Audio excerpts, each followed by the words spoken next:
David Sanger est une star aux États-Unis. C'est l'auteur du best-seller qui a rendu public cette guerre secrète.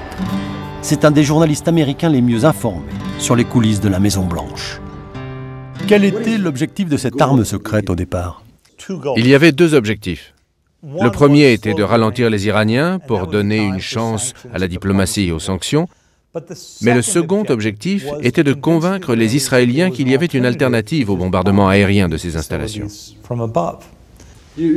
Alors en 2006, c'est vous qui racontez l'histoire. Bush rencontre Condoleezza Rice et Stephen Adley, le conseiller à la sécurité nationale. Il leur reproche de présenter les options concernant l'Iran de façon trop binaire. Je le cite, « Soit on les laisse fabriquer la bombe, soit on leur fait la guerre. Je veux une troisième option, dit Bush. » C'est à ce moment-là que le projet est né? Absolument. Et ensuite, plusieurs experts sont venus leur dire « Nous avons une idée, mais nous ne savons pas si ça va marcher. » Et Bush leur a donné le feu vert. Et à quel moment Obama a-t-il été informé de tout cela? Obama a entendu parler du programme quand il était candidat.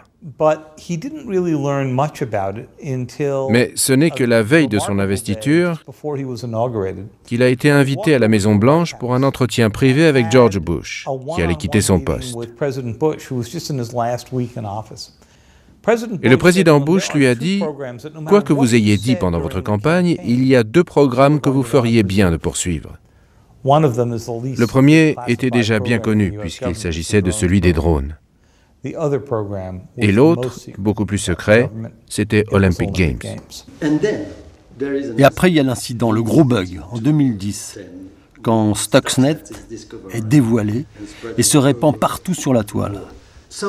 Alors, il y a des gens qui disent qu'avec cet incident, les États-Unis ont ouvert la boîte de Pandore.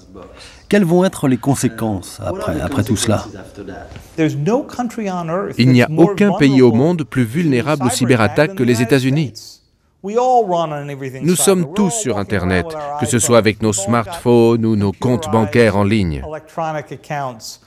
Notre réseau électrique pourrait être facilement attaqué. Notre eau est gérée par un système vulnérable.